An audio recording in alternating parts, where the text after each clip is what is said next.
Capítulo 3º. Da taxa de licença para exercício de comércio ou atividade eventual ou ambulante. Seção I da hipótese de incidência.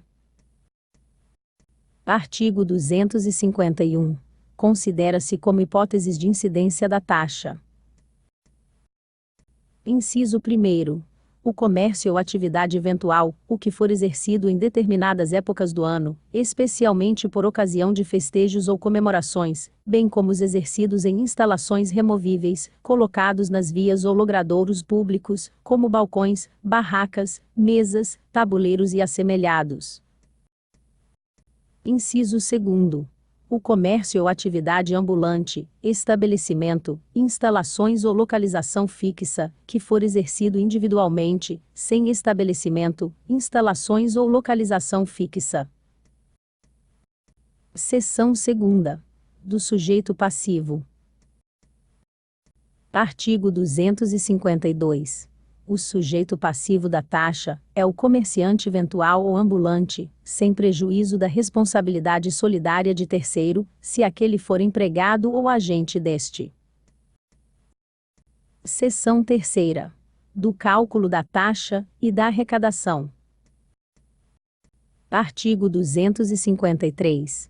A taxa será calculada de acordo com a tabela 3ª do anexo 3º.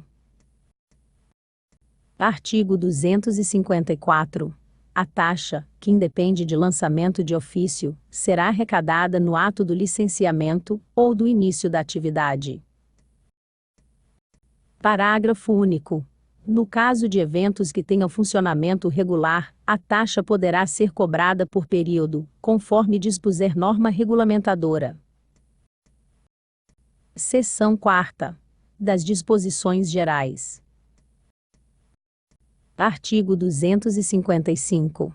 Serão definidas em norma regulamentadora as atividades que podem ser exercidas em instalações removíveis colocadas nas vias ou logradouros públicos. Capítulo 4º.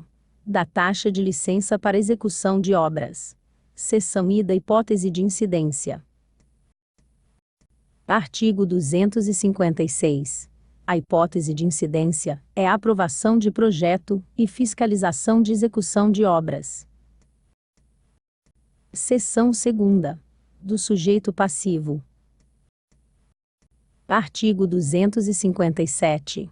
O sujeito passivo da taxa é o proprietário, o titular do domínio útil, ou o possuidor dos imóveis, em que se façam as obras. Artigo 258. A taxa de licença para execução de obras é devida em todos os casos de construção, reconstrução, reforma ou demolição. Seção 3ª. Do cálculo da taxa e da arrecadação. Artigo 259. Calcula-se a taxa, de conformidade com a tabela 4ª do anexo 3º. Artigo 260. A taxa, que independe de lançamento de ofício, será arrecadada no ato do licenciamento da obra. Seção 4ª. Das disposições gerais. Artigo 261. Entendem-se como obras, para efeito de incidência da taxa, dentre outras, a construção, reforma, ampliação ou demolição de edificação e muros ou qualquer outra obra de construção civil, e a terraplenagem em terrenos particulares. Parágrafo único. Nenhuma obra poderá ser iniciada, sem prévio pedido de licença ao município e pagamento da respectiva taxa.